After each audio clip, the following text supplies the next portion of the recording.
오늘 일단은 적용의 다음이 개인 묵상 말씀의 적용과 또 단체 이제 그룹의 소그룹 안에서의 개인 묵상의 적용 부분이기 때문에 오늘로써 말씀 묵상의 부분은 끝을 낼 겁니다. 적용은 실제적으로 소그룹을 통하여서 바이러스 상황 속에서도 줌을 통하여서 우리 계속적으로 하고 있는 그 나눔 그대로 우리 교회 내에서 지금 화요일 오전에도 하고 있는 것으로 알고 있고 또 목요일 또는 토요일에도 계속된 나눔들이 있는 것으로 알고 있습니다. 그 나눔들 그저 쉽게 생각하지 마시고 내가 하나님을 통하여서 받은 말씀의 은혜들 또 은혜를 통하여서 경험한 우리 삶의 증거들 계속 서로 나누면서 흘려보내야 돼요. 그래야 서로가 의지하고 서로가 힘이 난답니다. 그렇기 때문에 그 나눔들이 계속 되어질 수 있도록 코로나 상황 속에서도 화상을 통하여서 계속적으로 그 나눔들이 흘러갈 수 있도록 실제적으로 적용이 되어졌으면 좋겠습니다. 그래서 기대하고 마지 않기는 목장별로도 그게 가능하면 좋아요. 목장별로도 할 수 있는 한 전화 연락을 넘어서서 전화 연락도 안 되고 있으면 안 됩니다. 전화 연락도 하시고 계속 서로 살피면서 목장별로도 한번 말씀을 통하여서 나누는 은혜들이 있었으면 좋겠습니다. 그래서 우리 성도들이 하나된 교회 안에서 서로가 연합하여서 끊임없이 말씀으로 또 영으로 움직여 나가는 소망교회가 되었으면 좋겠습니다. 자, 오늘 이제 그러면은 제 세 번째 기본적인 과정, 세 번째 말씀 묵상의 시간, 이제 마지막 강의라는 겁니다. 마지막 강의 제5강 개인 말씀 묵상의 원리와 실제 말씀 중심으로 실제로 하나님의 말씀을 좀 찾아보면서 실제를 어떻게 우리가 관찰을 하는지 관찰을 중심으로 하여서 해석 적용을 어디까지 어떻게 하는지 실제적으로 함께 나누면서 이 시간 하나님 앞에 올려드렸으면 좋겠습니다. 자, 제5강 개인 말씀 묵상의 원리와 실제 들어가면서 우리들에게 들려주는 하나의 예화를 우리 살펴볼 수 있도록 하십시다. 자, 동량에 이런 이야기가 전해 내려오고 있습니다. 밤에 말을 타고 사막을 여행하고 있던 세 사람이 이상한 나그네 한 사람을 만났습니다. 그 나그네는 그들에게 얼마지 않아 마른 시내 하나를 건너게 될 것이라고 말했습니다. 그는 이어서 당신들이 거기에 도착하거든 말에서 내려 시내에서 자갈들을 주워 호주머니에 채우도록 하십시오. 그리고 계속 여행하다가 해가 뜰 때 그 자갈들을 살펴보십시오. 당신들은 기뻐하며 한편으로 애석해 할 것이요 라고 말했습니다. 그 사람의 말처럼 세 사람은 마른 시내에 도착했습니다. 그들은 호기심으로 여기저기 흩어져 있는 자갈 중 몇 개를 주워 호주머니에 넣었습니다. 다음날 해가 뜰 무렵 그들은 자갈들을 살펴보고 깜짝 놀랐습니다. 그 자갈들은 다이아몬드, 루비, 에메랄드 및 기타 여러 가지 보석들로 바뀌어 있었습니다. 그때야 그들은 나그네의 말을 이해했습니다. 그들은 주워온 자갈들이 보석으로 변해 있어서 기뻤습니다. 그러나 더 많이 주워오지 않은 것에 애석해 하였습니다. 자, 그러면서 지금 이 예화가 우리들에게 들려주는 교훈이 무엇이냐면 우리가 경건의 시간을 갖지 않으면 자갈처럼 널려있는 성경의 진리를 보석으로 만들 수 없습니다. 여러분은 성경의 진리를 보석처럼 느낀 때가 언제입니까? 질문하며 또 서로 나누는 시간들을 가졌으면 좋겠습니다만 지금은 그렇게 할 수가 없어요. 그러니까 본인이 한번 개별적으로 한번 적어서 나가 보았으면 좋겠습니다. 자, 그럼에도 불구하고 여러분들 평상시 말씀 묵상을 계속하여서 나에게 하늘의 만나를 공급하고 있습니다. 자, 공급할 때에 말씀의 의미들 이번에도 제가 지금 부산에 내려가서 부산에서는 오픈형으로 질문하고 응답하는 형식의 오후 예배 시간에 그런 진행 과정 속에서 또 많은 분들이 또 도전을 받는 시간들이 되어졌습니다. 22학년도부터 어쨌든 성서학당이라는 개념으로서 총회적으로 일꾼을 세워 나아가는 또 하나님 말씀의 과정을 가지려고 할 것입니다. 그래야 할 때 여러분들 많이 참여하여 주시고, 여러분들이 말씀하게 되면은 우리가 말씀을 연구할 때에 세 가지 차원에서 항상 기억하셨으면 좋겠어요. 첫 번째는 말씀을 연구하고 계속하여서 나에게 심령에 새겨져야 할 말씀으로 기록된 말씀이 있습니다. 기록된 말씀 뭐죠? 예, 그래서 우리가 자꾸 이 시대를 살아가면서 이런 부분들이 좀 약해져 가는 거예요. 기록된 말씀 무엇이라고요? 예, 성경입니다. 성경. 그래서 성경을 봐야 돼요. 성경을 보고 계속해서 연구해야 되고 읽어야 합니다. 이것은 가장 기본적인 우리의 신앙의 원리입니다. 그리고 두 번째 또 중요한 것이 있죠. 들리는 말씀이 있어요. 들리는 말씀 무엇입니까? 들리는 말씀. 그 성경만 보면 되지 아니에요. 오해를 많이 하시는 설교가 있는 것입니다. 설교 또는 뭐죠? 이런 가르침, 디다케라고 끊임없이 이야기하고 있는 영역. 즉 교회의 권위를 받아 질서에 의하여서 예수 그리스도로부터 제자들이 세워졌으며 제자들에 의하여서 지금 현재 은혜의 시대를 살아가며 만들어진 공동체가 바로 교회입니다. 그리고 교회 안에 하나님께서 말씀을 들리우게 하고 선지자의 역할을 하고 가르치게 하는 역할. 물론 만인 제사장설에 의하여서 성경을 바라보고 이제는 성경을 읽고 성경을 해석하는 것, 성도들의 차원에 의하여서도 우리에게 주어졌지만 기능적으로 이 설교와 가르침을 하시는 분이 누구십니까? 목사님이 계셔야 하는 겁니다. 그래서 오늘날 자꾸 권위가 무너져가는 시대성 속에서 이 부분이 간과되고 있는 것 같아요. 그래서 우리 소망교회 성도들은 소망교회 안에 흘러나오는 예배를 통한 가르침을 통한 그 말씀, 들리워지는 말씀이 우리 영혼을 살찌웁니다. 이 간단한 원리와 진리들을 우리 놓치지 아니할 수 있기를 원합니다. 그래서 바이러스 상황 속에서도 지금도 온라인 유튜브 채널을 통해서 끊임없이 말씀이 흘러갈 때에 우리 한 사람 한 사람 하나님 앞에 들리우는 말씀으로서의 이 설교와 가르침들 저와 여러분들의 은혜로 다가올 수 있기를 주의 이름으로 축원합니다. 아멘. 그리고 세 번째가 있어요. 이렇게 끝나는 것이 아니라 또 세 번째가 뭐가 있냐면 대화하는 말씀의 형식이 있어요. 대화하는 뭘까요? 우리가 하고 있는 묵상입니다, 여러분들.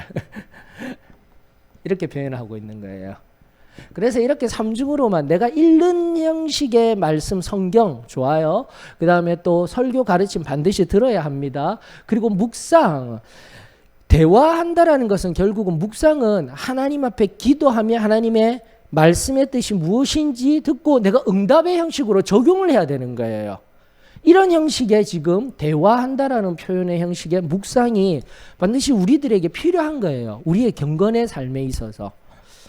그렇기 때문에 내가 성경을 보고 우리 그 소망교회에 끊임없이 2012년부터 계속된 우리 사역이 무엇이었습니까? 말씀을 1년마다 일독하고 읽는 사역, 그리고 고개를 다 열심히 적는다고 바쁘신 것 같으죠. 그 묵상하는 사역, 묵상해야 되는 거예요. 약해지지 마셔요. 계속 하나님 말씀 앞에 나가야 되는 거예요. 그리고 계속 들어야 되는 거예요, 여러분. 우리가 약해지는 이유가 바이러스에 의한 상황의 격리도 있지만 우리가 해야 할 것들, 하나님 앞에 들어야 할 것들, 하나님 앞에 깊은 은혜의 자리로 기도하고 매일 하나님을 경험할 수 있는 이 묵상을 해야 합니다. 이 강조하며 하나님 앞에 기본 5가지 우리의 습관들이 다시 한번 더 점검이 되어져야 되는 거예요.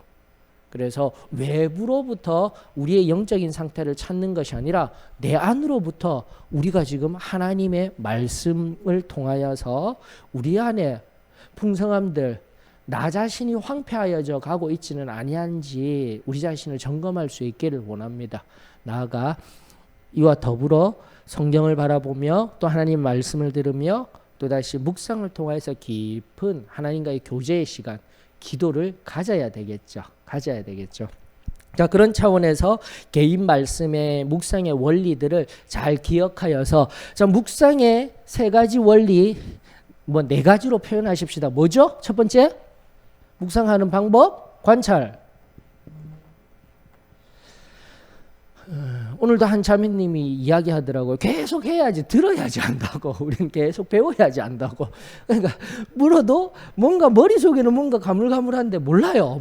그래 들어야 돼요. 묵상할 때 첫 번째 관찰이 필요합니다. 두 번째는요, 해석이 필요합니다. 그 다음요, 세 번째, 적용이 필요합니다. 적용. 네 번째는요, 나눔이 필요합니다. 묵상은 반드시 이렇게 해야 되는 거예요. 그리고 내가 지금 묵상을 한다 하면서도 이 순차적인 과정이 없이 그냥 말씀 읽고 이 부분만 자꾸 하려고 해요. 적용만 자꾸 하려고 해요. 무슨 말이냐면 그 말씀을 통하여서가 아니라 내 삶에 필요한 말씀을 찾으려고 하는 거예요. 이게 지금 굉장히 잘못되었다. 우리가 신앙생활을 할 때 이 말의 의미는 뭐냐면은 말씀을 두고 하는 것이 아니라 내 삶의 상황을 두고 말씀을 찾는 거예요. 오늘도 마지막 우리 예배, 오늘 오전 예배 시간에 마지막 결론의 말씀으로 살폈던 빌립보서 4장 11절로 13절 말씀이 그와 유사한 말씀의 경우입니다. 다들 4장 13절 말씀은 잘 알고 있었어요. 맞죠? 모두가 막 달달 외우고 있었어요. 내게 능력 주시는 자 안에서 내가 모든 것을 할 수 있습니다 하면서 가장 기독교인들이 좋아하는 말씀인데, 그래서 내가 하는 모든 일에 하나님께서 다 도와주신다라고 그렇게 적용하며 이끌어내었던 말씀이지만 앞선 11절과 12절 말씀에 의한 결론의 말씀이 13절이었어요. 자, 이게 정말 다른 부분입니다. 다시 한 번 더요. 말씀에 의하여서 적용이 나와야 되고 말씀에 의하여서 해석이 나와야 되는데 내 삶의 정황 속에서 자꾸 말씀을 끌어서 근거를 삼기 때문에 문제가 항상 생기는 거예요. 한 절의 말씀 또는 한 단어를 가지고 나에게 적용할 때가 많아요. 이것은 하나님 뜻이 아니라 우리 인간 편에서의 하나님을 사용하는, 하나님을 이용하는, 죄송하지만 그거 죄입니다, 죄. 큰일 나요. 그래서 신앙생활을 아무리 오래 하였다 할지라도 여러분들 도대체 생명을 주고 살린다라는 의미가 뭐죠? 저는 우리 이런 깊은 자리에서 고민을 좀 해봐야 된다고 생각합니다. 생명을 살린다라는 의미가 우리 하나님이 공급하시는 성령의 은혜를 늘 체험하는 것도 중요하지만 이런 말씀에 의하여서 하나님의 의와 뜻이 무엇인지를 늘 살피면서 나아가는 것이 생명과도 직결되어 있는 부분이에요. 간과하면 안 되는 겁니다. 정말 중요한 부분이거든요. 그래서 다시 한 번 더 묵상이 내 삶의 체득화가 되어지게 되면 결국은 하나님 뜻과 하나님 의와 하나님에 의한 적용과 나눔들이 풍성하여지며 자신의 개인의 삶뿐만이 아니라 어떻게 해요? 공동체의 삶, 교회 또한 하나님 말씀과 하나님 뜻에 의하여서 살아갈 수 있는 과정이 되는 겁니다. 통로가 되는 거예요. 생명이 흘러가는 통로가 되어지는 겁니다. 굉장히 중요합니다. 그래서 그 공동체 내에 묵상이 활성화되어져야 할 이유들을 만약에 찾는다라면 다시 한 번 더 생명이 흘러가는 하나님의 뜻이 흘러가는 통로입니다. 특별히 마지막 나눔을 저는 또 강조하고 싶어요. 그저 내가 받은 하나님과 대화하며 하나님께 깨달은 것들을 그저 내 것의 은혜로만 끝나는 것이 아니라 무엇이 필요하다? 소그룹 속에 나눔이 필요한 거예요. 그게 바로 소그룹 안에서의 뜨거운 생명의 역사가 일어나게 되면 그 교회가 다시 사는 은혜의 자리로 나아갈 수 있습니다. 이것이 꼭 기억되어졌으면 좋겠습니다. 자, 그러면서 우리 이론적으로는 이 정도로만 살피고 조금 있다가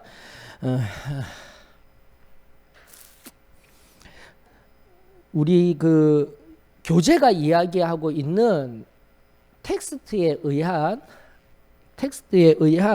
이론을 좀 더 한번 보도록 하십시다. 자, 개인 말씀 묵상의 원리와 실제 연구 27페이지 살피면서 자동차의 법규를 이 부분부터 우리 한번 또 눈으로 살피면서 나아갑니다. 자동차의 법규를 잘 안다고 해서 운전을 잘하는 것이 아닌 것처럼 큐티도 이론을 많이 안다고 해서 잘하는 것이 아닙니다. 기도는 기도하면서 배우듯이 큐티는 큐티를 하면서 배울 수 있습니다. 소개된 개인 큐티의 방법은 7단계입니다. 각 단계별로 따라하시면 큐티를 하는 방식을 익힐 수 있습니다 라고 하는데 중간중간에 기도가 들어가기 때문인 것입니다. 기도하고 말씀에 반응하고 어떻게 적용해야 할지 묵상하고 기도 묵상이 한 번 더 들어가기 때문에 이런 7가지 과정이 나오지 이미 4가정으로도 충분합니다. 또 나아가 좀 더 기본적으로 간단하게 하면 관찰, 해석, 적용 반드시 이런 개인의 과정이 경건의 습관들이 나에게 주어지게 되면은 놀라운 생명의 역사가 우리들 가운데 새로워질 수 있습니다. 기억할 수 있기를 원합니다. 첫 번째 준비 기도를 하십시오. 당연하죠. 하나님의 말씀 앞에 나아가기 이전에 당연히 기도하면서 나가야 합니다. 준비 기도는 하나님의 말씀이 내 마음밭에 잘 떨어지도록 하는 기도입니다. 말씀 그대로를 받겠습니다라는 이 기도가 중요해요. 지금도 제가 계속 강조하였습니다. 적용 부분에 있어서 적용이 아니라 내 상황에 맞춘 하나님의 말씀을 찾으려 하면 그것만큼 어리석은 것 없어요. 하나님, 오늘 주신 말씀 제게 그대로 들리워지게 하여 주시옵소서. 이런 기도가 필요해요. 정말 중요합니다. 이 부분 하나님이 말씀하시는 것 그대로 하나님 뜻을 제게 알게 하여 주시옵소서. 이렇게 시작해야 돼요. 자, 그러면서 자기중심적이고 주관적인 태도를 버리는 기도, 하나님께 모든 것을 맡기는 기도, 성령님의 인도에 순종하겠다는 기도가 필요합니다. 일단은 그 교재를 가지신 분들 3가지 제일 처음에 준비 기도할 때 첫 번째 뭐예요? 자기중심적이고 주관적인 태도를 버리는 기도. 두 번째, 하나님께 모든 것을 맡기는 기도. 세 번째, 당연하죠. 성령님의 인도에 순종하겠다라는 기도로서 묵상을 시작하는 거예요. 묵상을 시작하는 거예요. 그러면서 무엇 한다고요? 본문 연구라고 되어져 있는 관찰을 시작하는 것입니다. 여러분들 관찰에 보면 되면은 관찰은 마치 어떤 실마리를 찾기 위해 수사하는 탐정처럼 성경 본문을 여러 번 읽고 살피는 과정입니다. 최소 3번. 제가 원칙은 늘 드립니다. 최소 3번 그리고 5번까지는 꼭 읽어야 그 말씀이 반복적으로 읽어야 그 말씀이 내게 새겨집니다. 시편 1편 있죠. 시편 1편 여러분들 잘 알고 계시죠? 시편 1편 복 있는 사람은 악인의 꾀를 쫓지 아니하고 악인의 길을 따르지 아니하고 죄인의 길에 서지 아니하며 오직 주야로 여호와의 말씀을 즐거워하여 그 율법을 주야로 묵상하는 자로다.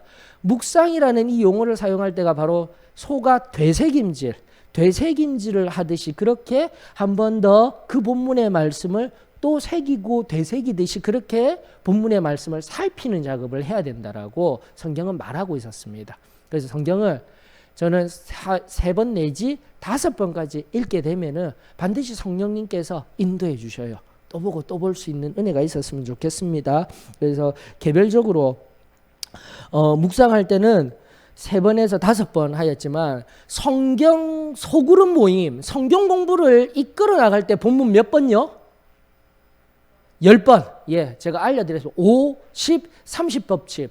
설교자로 선다 30번은 읽어야 돼요. 하나님의 말씀에 생명을 담아서 전하는 그 설교의 선포의 공적인 예배의 자리에서는요, 본문의 내용들 단어 하나하나가 다 들어올 수 있도록 내 성경 속에 어디 부분에 단어가 있는지까지도 알 수 있도록 그렇게 하나님 앞에 서야 된다라는 것. 그만큼 하나님의 말씀을 계속해서 새기면서 나아가는 은혜가 있기를 원합니다. 자, 그러면서 육하원칙 다른 것들 일단은 성경 연구의 자리로까지 나가기 때문에 본문 관찰 중에 본문의 역사적 배경, 자주 반복되는 단어, 문단의 내용, 문법적인 구조, 문학 장르, 이것은 따로 성경 공부가 아닌 성경 연구까지 필요한 거예요. 문학 장르까지 알아야 되기 때문에 이건 지금 우리 성경 공부 과정으로서 총론의 시간에 많이 다루어 드리고 있습니다. 어떻게 해석을 해야 되고 어떻게 성경을 바라보아야 하는지 성경 총론의 시간에도 이제는 성경 구약 신약 성경의 장르까지 이야기하면서 가르치고 있기 때문에 이 부분은 그런 시간들을 통해서 살피길 원하고, 자, 가장 중요한 용어 나왔습니다. 육하 원칙에 의해서 관찰하시면 되는 거예요. 가장 기본적인 원칙. 어떻게 해요? 육하 원칙.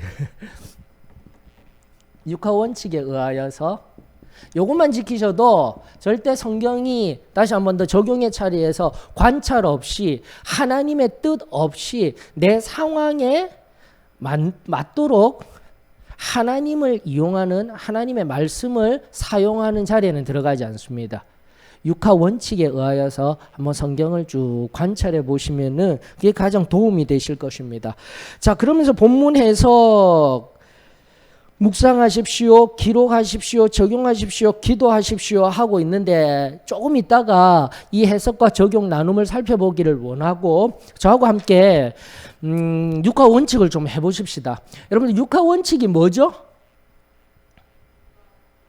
누가, 언제, 어디서, 무엇을, 맞습니까?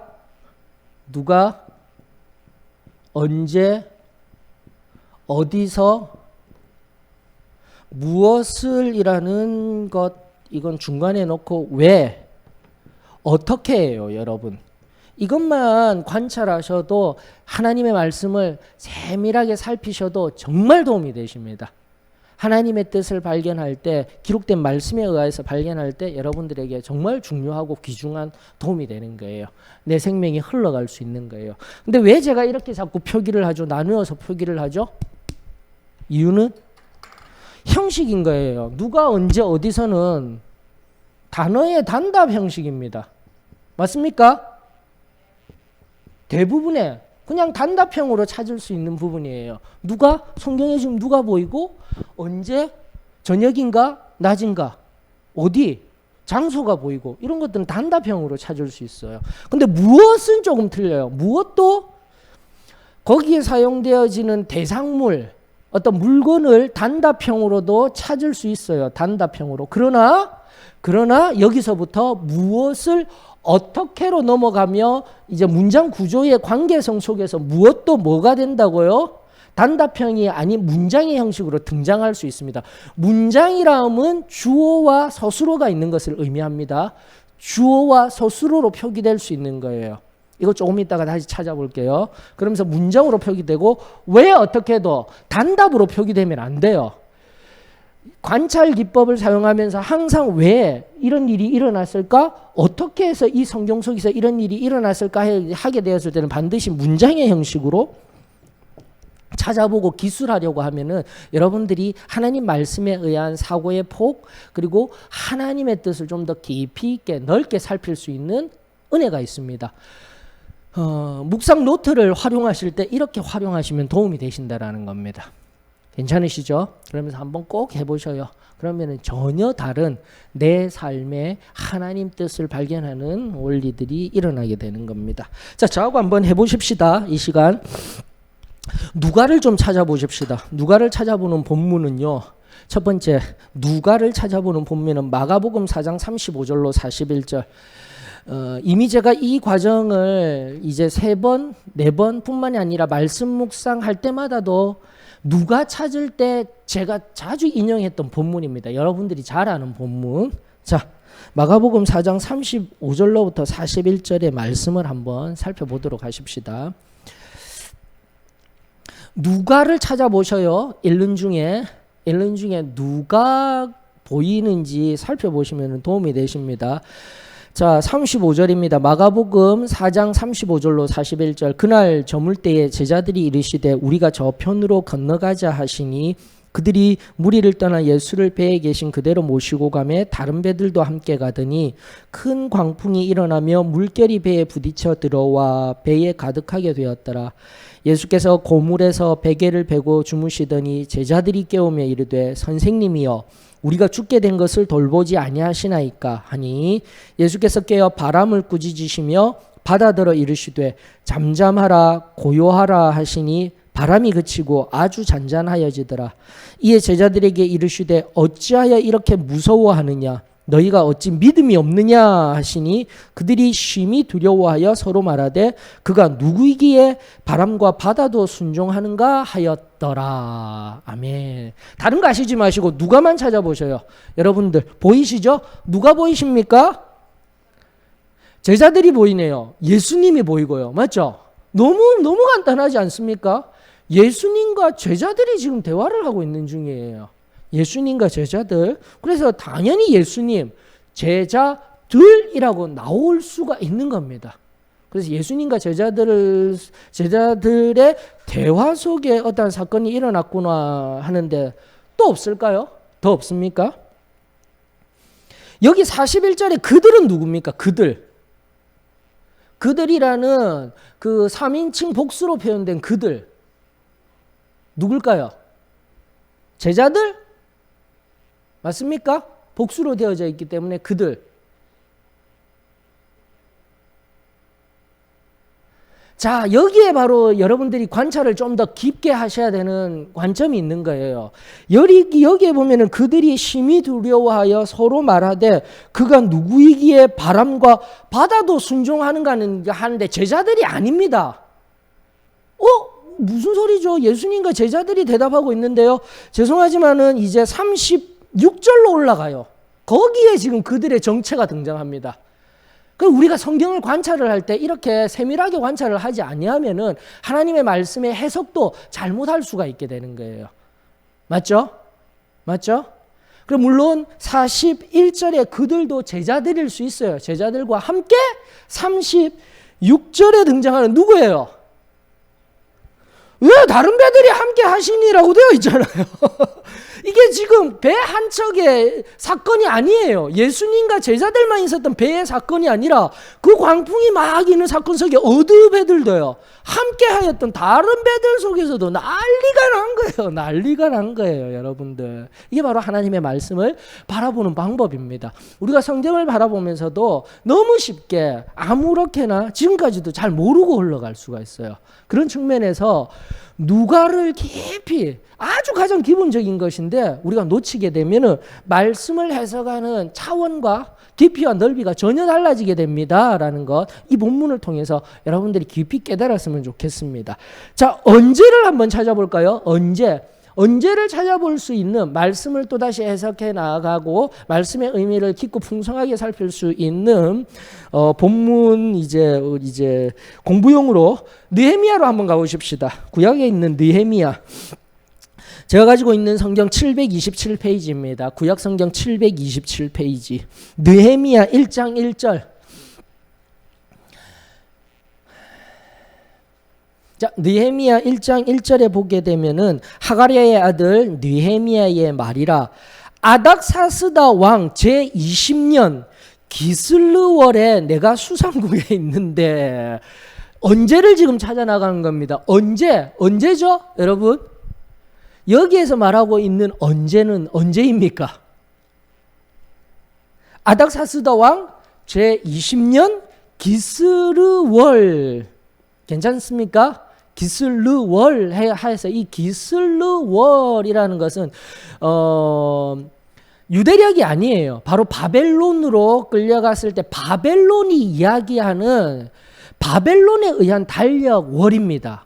그래서 이런 것들이 이제 성경 공부를 필요해서 이런 용어에 대한 정확한 우리 태양력에 의거한 날짜들을 찾아내야지 성경이 보이기 시작하는 거예요. 그러면서 이때에 다시 한 번 더 예루살렘이 파괴되어지고 예루살렘이 무너진 장소에 그 느헤미야가 애끓는 마음으로 동포들에게 묻는 거예요. 예루살렘 성이 어떠한 상태로 되어졌느냐 하니까 황폐하여지고 어려움을 겪고 있습니다 했을 때 4절의 말씀 보셔요. 1장 4절의 말씀에 보게 되면 내가 이 말을 듣고 느헤미야가 이 말을 듣고 앉아서 울고 수일 동안 슬퍼하며 하늘의 하나님 앞에 금식하며 기도하였더라. 맞죠? 그러면서 5절 이후에 11절까지 바로 기도의 내용들이 쭉 나오는 거예요. 야, 놀라운 중보의 기도, 느헤미야의 중보의 기도. 이 말씀도 엄청 귀합니다, 여러분들. 내용적으로는. 그래서 한번 눈여겨보시는 거예요. 자, 그런데 바로 이 5절에 의하면 금식하며 기도하였더니 수일 동안이라고 했죠. 수일 동안. 맞죠? 언제를 중심으로 성경을 지금 바라보는 겁니다. 영구. 수일 동안 하였는데 도대체 언제까지 하였을까? 언제까지 하였을까? 그냥 한 며칠만 그 이야기 듣고 그 소식 듣고 울었을까? 2장 1절에 답이 나오네요. 2장 1절. 언제? 아닥사스다 왕 제20년 니산월에 왕이 술 따르고 있는 느헤미야의 얼굴을 보니까 수심이 가득하는 거예요. 그 뒤에 얼굴. 그러면서 마음에 근심이 있다라는 것을 바라보는데 계속하여서 4절의 그 마음 그대로 계속 금식하며 기도하는 느헤미야를 발견할 수가 있는 거예요, 여러분들. 이렇게 하나님의 말씀을 보아야 하는 겁니다. 단지 며칠만으로 중보의 기도가 끝난 것이 아니라 5절로부터 11절까지 1장 5절로부터 11절까지 이 기도가 며칠로 끝난 것이 아니라 이루어질 때까지. 여러분, 우리 중보가 들어지지 않는다고 기도가 되지 아니한다고 끝나는 것이 아니라 이 말씀을 통해서 언제라는 것만 찾아도 은혜가 있는 거예요. 바로 그 바벨론역에 의하여서 기스르월이라고 되어져 있는 것은 11월입니다. 11월. 기스르월이 11월, 그리고 니산월이 3월. 원래는 11월 내지 12월이 기스르월, 그리고 니산월이 3, 4월을 나타내는 거예요. 거진 4개월 동안. 이것이 바로 성경을 바라볼 때 언제를 발견하여서 정말 느헤미야가 백성들을 위하여서 수일, 그저 며칠 기도한 것이 아니라 4개월 동안, 아니 하나님이 응답하시고 어떤 사건이 있기까지 그 수척해진 모습으로 늘 중보의 기도를 올려드렸구나라는 것을 발견할 수 있는 키워드가 되는 거예요. 언제? 그래서 언제가 이런 식으로 찾아지게 되면은 또다시 풍성한 하나님의 말씀의 의미를 경험할 수 있게 되는 것이죠. 자, 그러면서 이제는 어디서를 한번 찾아보십시다. 그러면서 하나하나 체크해 보시면서 여러분들이 찾아가는 훈련을 어디서 언젠가 제가 지금 사무엘상을 지금도 사무엘상 우리 바이러스 이전에 계속하여서 저녁에 강의하면서 멈추어져 있죠. 6장 강의할 때 알려드린 우리 어디 장소에 관하여서 또 한번 또 어떤 은혜들을 경험할 수 있는지 찾아보도록 하십시다. 자, 6장 이전에 앞선 사건들이 뭐냐면은 이스라엘이 바벨론이 아니라 블레셋에게 법궤를 빼앗기는 장면이 나옵니다. 법궤를 빼앗겼을 때 5장에 보게 되면 사무엘상 5장에 보게 되면은 그 법궤가 블레셋 어느 지역에 계속 돌아다니면서 그 법궤에 의해서 재앙과 저주가 흘러나가는 장면이 나오고 있어요. 자, 그것을 표현한 것이 6장 17절에 보게 되면은 앞선 5장 전체의 내용이 6장 17절에 보면 장소가 등장합니다. 장소 네 군데 등장하죠. 어디죠? 아스돗, 아스글론, 에그론, 가드. 이게 바로 블레셋의 4대 도시예요, 여러분들. 이게 굉장히 중요합니다.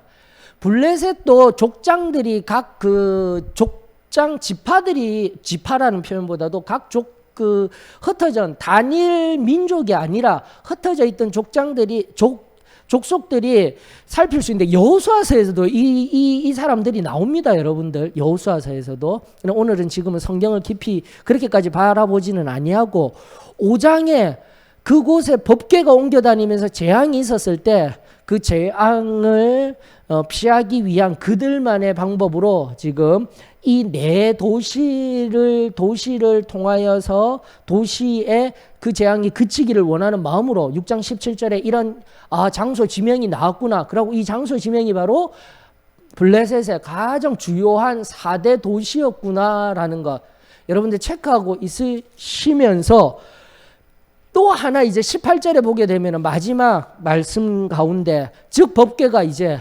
이 블레셋을 돌고 돌다가 지금 법궤가 안착한 장소가 등장합니다. 어디죠?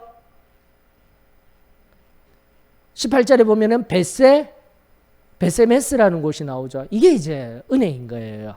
그래서 장소와 지명을 알았다라고 해서 끝난 것이 아니라, 여러분들 여기 이렇게 사해가 이거 간단하죠. 여기 어딘지 이스라엘 지형입니다. 여기 갈멜산 옆에 좀 튀어나오는데 여기 갈멜산 있고요. 여기가 지금 보게 되면 평지 지역입니다. 맞죠? 평지 지역이기 때문에 이 부분을 블레셋 평야 지역이라고 해서 이 부분이 바로 지금도 팔레스타인이라는 나라가 있는 블레셋이에요. 블레셋이라는 성경의 용어 자체가 바로 팔레스틴을 음력한 거예요. 팔레스틴을. 그래서 여기가 평지 지역이고, 여기는요, 여러분들 잘 아는 중앙산지 지역이에요. 이 위쪽은 중앙산지. 이 녹색으로 되어진 게 높은 산지 지역이라는 것입니다. 산지 지역이기 때문에 여기 사해를 건너서 이쪽에 가면 여기가 여리고예요. 우리가 지명적으로 알고 있는 여기를 건너서 여리고로 또 여기 올라가면 여기 딱 중앙에 뭐가 있을까요? 예루살렘이 있습니다, 여러분들. 그냥 간단하게 이런 차원에서 여리고에서 예루살렘으로 올라가더라. 그러면 여기도 약간 내려오는 길이겠죠. 요단강 강줄기 마지막, 이게 요단강입니다. 여기가 갈릴리 바다, 여기가 사해예요. 사해, 염해. 이러면서 올라가서 이쪽으로 올라가야지, 산지지구로 올라가야지 해발 고도가 높은 예루살렘이 여기 있는 거예요. 이게 지명을 안다라는 언제의 의미인 것입니다. 왜 제가 이 말씀을 드리냐면은, 바로 여기에 보게 되면은 블레셋 땅에 네 지역이 있겠죠. 여기 어디 있겠죠. 그런데 도대체 베세메스는 어디 있을까요? 베세메스가. 자, 그러면서 6장 12절을 여러분들이 눈여겨보십시오. 사무엘상 6장 12절. 사무엘상 6장 12절. 이제 앞서 5장에 의하여서 이제 마지막에 멈추었던 에그론 사람들이 울고불고 난리가 나는 거예요. 아스돗에 갔던, 가드에 갔던, 이 모든 법궤로 인하여서 막 사람들이 연병에 걸리고 죽고 나니까 마지막에 이 에그론 사람들이 도대체 왜 이걸 여기에 들고 왔느냐 했을 때, 블레셋 사람들이 그러면은 수레에다가 법궤 태워서 암소 2마리에 의하여서 얘들 어디로 보내자. 그럼 이것이 정말 하나님께서, 여호와 하나님께로 온 것인지 아니면 우리 안의 문제인지 알게 될 거야. 자, 요 정도로만 하고요. 바로 암소들이 12절에 보게 되면 6장 12절에 암소가 베세메스 길로 바로 향하여라고 되어 있죠. 베세메스가 어디 있냐면 바로 여기 있는 거예요. 여기 예루살렘 쪽으로 여기 올라가는 여기에 있어요. 산지 지역에 있어요. 여기에서 놀라운 하나님의 섭리를 여러분들이 발견할 수 있는 겁니다. 암소가 뭐라고 힘들어서 여기 평지 지역으로 옆으로 가지. 뭐가 좋아서 암소가 땀 빨빨 흘리면서 산지 지역으로 올라갈까요? 베세메스로. 여기에 바로 하나님의 은혜가 있는 거예요. 원래 하나님의 법궤가 있어야 할 곳, 유다의 땅으로 넘어가는 바로 이 지역, 베세메스 경계까지 나와서 바라보았다라는 말씀의 의미가 깊이 다가오는 거예요. 하나님의 법궤가 있어야 할 곳, 하나님의 나라에 있어야 할 곳, 바로 이 지명 어디서를 이해함으로 말미암아 하나님의 말씀의 깊이가 풍성해지는 겁니다. 즉 하나님으로 말미암았던 그들의 블레셋의 재앙이 있었다라는 것, 그리고 하나님의 법궤가 상식을 벗어난 암소에 씌웠던 그 암소들이 곧장 베세메스 그 산지 지역 험난한 길을 그대로 올라가는 것을 바라봤을 때 블레셋 사람들이 얼마나 두렵고 떨렸겠습니까? 암소를 보고 두려워 떨렸던 것이 아니라 다시 한 번 더 여호와 하나님, 만군의 여호와 하나님을 바라보며, 이것이 바로 하나님의 말씀을 바라보며 나아가는 원리였던 거예요. 어디서? 자, 이러면서 사무엘상을 여러분들이 또 눈여겨 바라보시면서 성경 곳곳에서 지명, 그리고 지명이 어디에 있는지 이런 그림까지도 우리가 좀 살펴가면서 보아야지 성경의 더 깊은 이해까지도 나아갈 수 있습니다. 우리가 기억하였으면 좋겠습니다.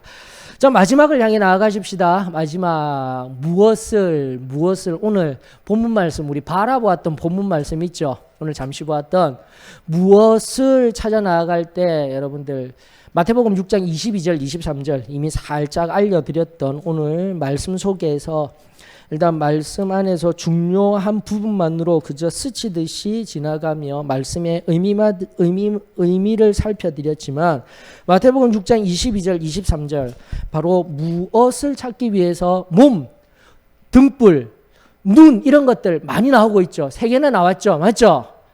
몸, 등불, 눈, 그리고 우리가 말씀을 바라보다 보면은 누가 언제 어디서 찾고 무엇 대상물을 찾아야 할 때가 있습니다. 특별히 예수님이 그 수로보니아 여인 앞에 그 여인이 나와서 자기 딸을 살려달라고 했을 때 떡 부스러기 맞죠?